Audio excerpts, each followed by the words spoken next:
السلام علیکم ورحمۃ اللہ وبرکاتہ۔ امید ہے کہ آپ سب خیریت سے ہوں گے۔ تو ہم آج سے کلاس 12 کا آغاز کرنے جا رہے ہیں۔ جو کلاس 12 میں جو سب سے پہلا چیپٹر ہے، ہم بہت ہی آسان زبان میں اس کو ایکسپلین کریں گے۔ آپ جو اسے اپنے نوٹ بک میں اتارتے جائیے گا۔ تو بنا وقت گوائے ہم اس کلاس کا آغاز کرتے ہیں۔ سب سے پہلا سبق کیا ہے ہمارا؟ خاکہ نگاری۔ اب خاکہ نگاری جیسے ہم کتاب میں پڑھنے جاتے ہیں تو بہت ہی ڈیفیکلٹ شبد ہوتا ہے، ورڈ ہوتا ہے جسے نہیں پڑھ پاتے، اور بچے جو اردو کو امپورٹینٹ نہیں دے پاتے، تو ہم ایک دم آسان زبان میں آپ کو ہم سکھائیں گے۔ آئیے پڑھتے ہیں۔ خاکہ کے معنی کچا نقشہ، ڈھانچہ یا لکیروں کی مدد سے بنائی ہوئی تصویر۔ آپ اتنا یاد رکھیے کہ خاکہ کا معنی کیا ہوتا ہے؟ کچا نقشہ، ڈھانچہ یا لکیروں کی مدد سے بنائی ہوئی تحریر۔ ٹھیک ہے، آگے دیکھتے ہیں۔ خاکہ کے لیے اردو میں مرقع، شخصی مرثا، چہرہ بسرا، قلمی تصویر جیسی اصطلاح موجود ہے۔ آبجیکٹو کوشچن پوچھتا ہے کہ خاکہ کے لیے کیسی اصطلاح موجود ہے؟ تو خاکہ کے لیے شخصی مرثا، شخصی مرقع، چہرہ بسرا جیسی اصطلاح موجود ہے۔ یہ آپ یاد رکھیے گا۔ اس کے بعد جو سب سے امپورٹنٹ ہے، جو آپ کے بورڈ ایگزام میں پوچھے جانے کی سمبھاونا ہے، اس کا ڈیفینیشن آپ یاد کر لیجیے گا۔ ٹھیک ہے، ادبی اصطلاح میں خاکے سے مراد وہ تصویر جسے نہایت و مختصر سلیس زبان میں کسی شخصیت کا اخلاق و اطوار، عادات نہایت سیدھے سادے انداز میں بغیر مبالغے کے اس طرح پیش کرنا کہ اس کی چلتی پھرتی تصویر سامنے آ جائے۔ ہاں، تو آپ اگر اس ڈیفینیشن کو یاد کر سکتے ہیں تو کر لیں، ورنہ سب سے آسان زبان جو میں آپ کو بتا رہا ہوں اسے آپ اپنے نوٹ بک میں نوٹ کر لیں، یاد کر لیں۔ خاکہ اس صنف کو کہتے ہیں جس میں کسی شخصیت کے مثبت و منفی کو تحریری شکل میں دکھایا جائے، اسے ہم خاکہ نگاری کہتے ہیں۔ یاد ہو گیا؟ آپ لکھ لیں، کسی شخصیت کو تحریری تصویر کشی، اس کے مثبت و منفی چیز کو بیان کیا جاتا ہے، اسے ہم خاکہ نگاری کہتے ہیں۔ آگے ہم دیکھتے ہیں۔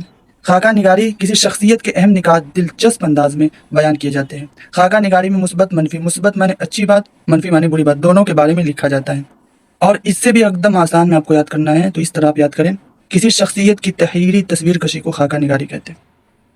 بس اتنا جو میں نے امپورٹنٹ ٹاپک آپ کو بتایا، آپ اسے اپنے نوٹ بک میں نوٹ کر لیجیے گا۔ جو سب سے امپورٹنٹ آپ کا جس سے کوشچن پوچھ سکتا ہے، کسی شخصیت کی تحریری تصویر کشی کو ہم خاکہ نگاری کہتے ہیں، یا آپ یہ والا سب سے اوپر والا جو میں نے آپ کو بتایا ادبی اصطلاح، آپ اسے بھی یاد کر سکتے ہیں۔ ٹھیک، مرزا فرحت اللہ بیگ نے اپنے استاذ ڈپٹی نذیر احمد کی کہانی کچھ میری اور کچھ ان کی زبان سے خاکہ لکھا، جسے اردو کی پہلی خاکہ نگاری تسلیم کیا جاتا ہے۔ آبجیکٹو کوشچن یہ بنتا ہے، سب سے اردو کا پہلی خاکہ نگاری کس کو تسلیم کیا جاتا ہے؟ اردو کا پہلا خاکہ نگاری کس کو تسلیم کیا جاتا ہے؟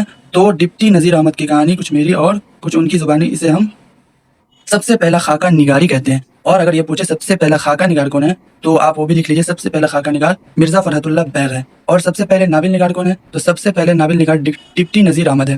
اب مصنف کے بارے میں، جہاں سے آبجیکٹو کوشچن بہت زیادہ بنتا ہے، تو ہم مصنف کا بایو ڈاٹا دیکھتے ہیں۔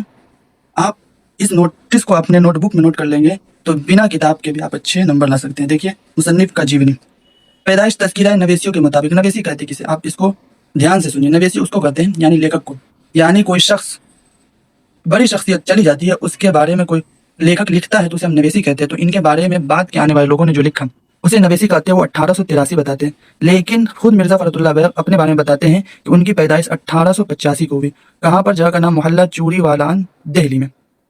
اور وفات بھی دیکھ لیں، ان کی وفات کب ہوئی تھی؟ 1947 کو، عارضہ قلب کی وجہ سے، یعنی عارضہ قلب، دل کی بیماری کی وجہ سے۔ والد کا نام تھا مرزا حشمت اللہ بیگ، والدہ کا نام تھا مشرف جہاں بیگم، پھوپھی کا نام تھا حسن جہاں بیگم، جنہوں نے مرزا فرحت اللہ بیگ کی پرورش کی۔ یعنی مرزا فرحت اللہ بیگ بچے ہی تھے کہ ان کے والدین انتقال کر گئے، تو ان کی پرورش ان کی پھوپھی جس کا نام حسن جہاں بیگم تھا، انہوں نے کی۔ ان کی یادگار تحریریں، جس سے کوشچن بہت زیادہ بنتا ہے۔ ٹھیک ہے، آپ سے کوشچن پوچھے گا ان کی یادگار تحریریں کے نام لکھیں، تو دہلی کا یہ ایک یادگار مشاعرہ، اس کو اپنے نوٹ بک میں نوٹ کریں اور یاد کر لیں۔ پھولوں والی کی سیر، اس کے بعد ہے یادگار کتابیں۔ انہوں نے کون کون سی کتاب لکھی؟ پہلا دیکھیں، مضامین فرحت، کل 7 جلدوں میں شائع ہوا۔ مضامین فرحت کتنے جلدوں میں شائع ہوا؟ کل 7 جلدوں میں۔ اس کے بعد انشاء دیوان یقین دیوان نظیر، انشاء دیوان یقین دیوان نظیر، میری شاعری میری داستان۔ تو یہ سب آپ سے پوچھا جاتا ہے، ان کے بایو ڈاٹا، آپ اسے اپنے نوٹ بک میں نوٹ کر لیں۔